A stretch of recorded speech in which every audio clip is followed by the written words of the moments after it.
Well, good afternoon. Thank you all so much for being here today. As you can tell by the folks who are surrounding me back here, the issue of school safety is of the utmost importance.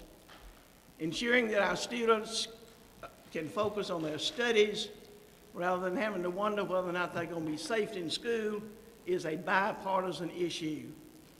Regardless of what our different political approaches might be to certain issues, we can all unite around the truth. Violence in our schools is simply not acceptable.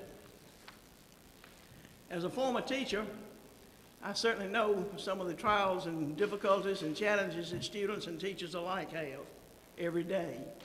And every time there's an outbreak of violence somewhere in our nation, my heart breaks, and like all Alabamians, I hope and pray that nothing like that happens in our state.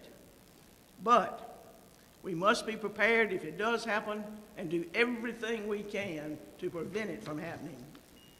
Just a few days ago, I was in Washington, D.C. at meetings, and we attended several sessions at the White House where school safety was a central part of the conversation. While I was there, I was able to hear directly from Florida's Governor Rick Scott discuss the tragedy at Stoneman Douglas High School in Parkland, Florida. Governor Scott said, as governors, we find ourselves engaged in unpleasant situations from time to time, but by far, he said, the hardest thing he has ever had to do as governor is to attend the funerals of young people, especially those due to senseless acts of violence.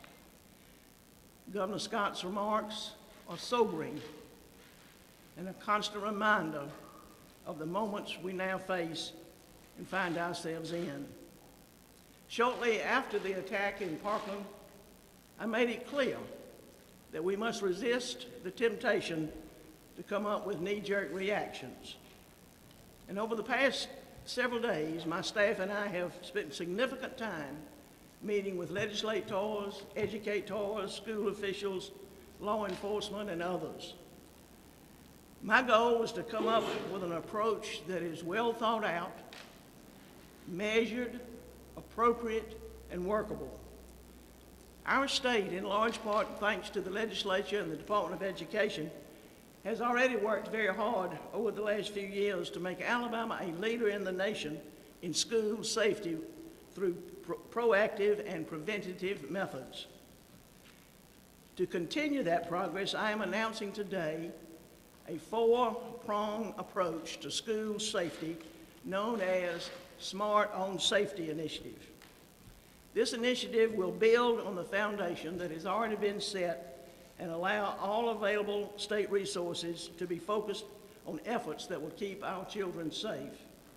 Some of what I will be discussing today comes directly from the important work done by Representative Terry Collins and the Emergency Task Force on School Safety and Security. And I sure appreciate all that they have done to get us to this point. Now our goal is to take these good recommendations and turn good ideas and recommendations into implementation. The plan we will discuss today includes measures that can be implemented immediately. We must act now. The first prong of Smart on Safety Initiative is I support Senator Tripp Pittman's Senate Bill 323, which permits funds appropriated to the Education Advancement and Technology Fund to be used for school security purposes. These funds must be used on security techniques that are proven to work and that will be effective. And the legislature for sure is to be commended for its conservative leadership in creating the rolling reserve. The rolling reserve is now fully funded and thereby allows available dollars to be used to improve security in our schools.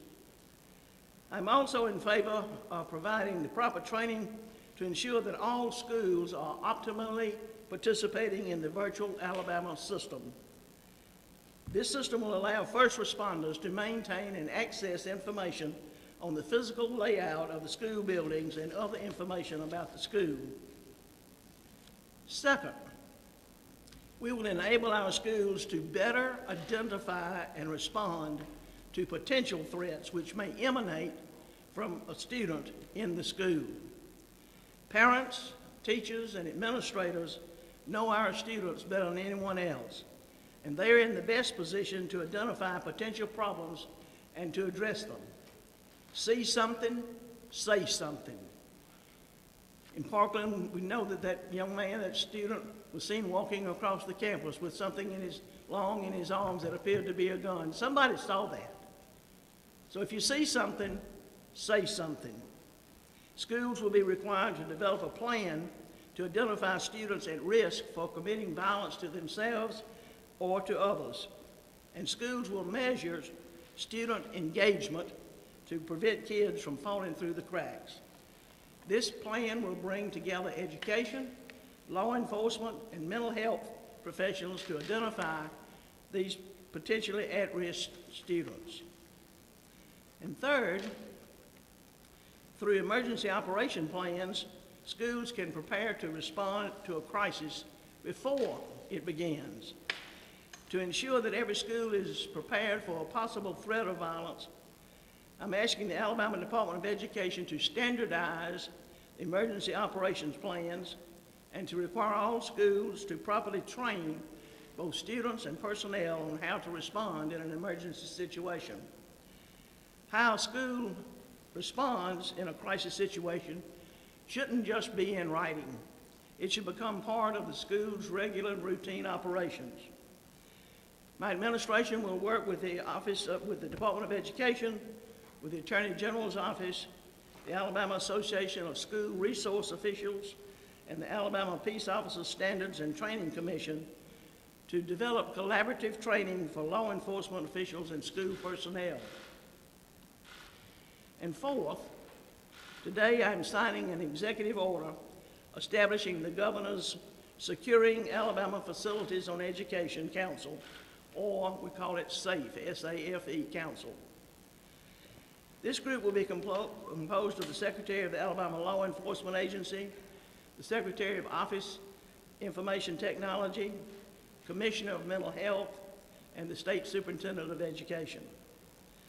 The Governor's SAFE Council will work in concert with the Legislature's Emergency Task Force on School Safety and Security to continue the very important work that was begun by Representative Terry Collins, Representative Alan Baker, and so many others, work that they've done.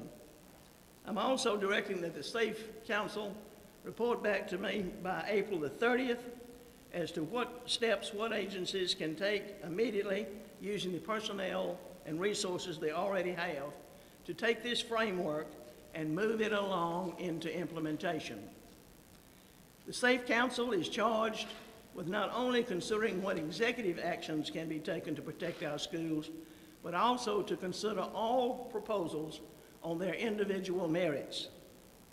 Whether arming school personnel, utilizing security teams, or controlled access to buildings, all ideas should be considered, and only those that we know are most likely to work should be implemented. Folks, we cannot afford to get this wrong. This four-point approach is ambitious, but it's based on sound research, numerous discussions with stakeholders, and ultimately with one goal in mind: to protect every Alabama student and every Alabama school employee.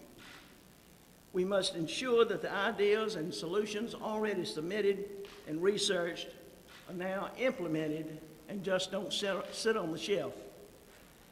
I have one goal, and that is to ensure that every Alabama school is smart on safety. From where we stand here today, just 650 miles down the road, sits Stoneman Douglas High School in Parkland, Florida. We will continue to mourn the loss of life at that school, and we'll do all we can to help them heal from this awful event. But today, more than anything, we can honor the lives of those lost by refusing to be complacent. So today, on behalf of the people of Alabama, I am encouraging the legislature to utilize the remaining days of the current legislative session to secure our schools. Of all the bills being considered on school safety, my priority is Senate Bill 323 that provides funding to secure schools, whether that's buying school security systems or whether that's school resource officers. Senator Pittman is to be commended for having this proposal and bringing it forward. He and I have talked, and I appreciate his willingness to sponsor this needed legislation. So now's the time to act, folks. We must not wait until the next legislative session.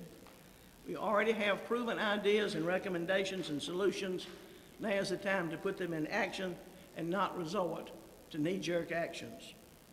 We simply cannot wait. The lives of our students and education personnel are far more important than any political talking points or anyone's desire to set oneself up for re-election. As public officials, we all have a duty to protect our citizens, especially the most vulnerable among us, our children. I'm not content to allow violence to become the norm, and I don't believe you are either.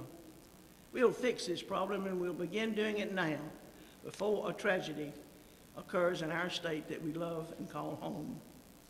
So thank you so much for being here today, and may God bless the people of Parkland, Florida, all who've ever experienced school violence, each of you, and this great state that we call home.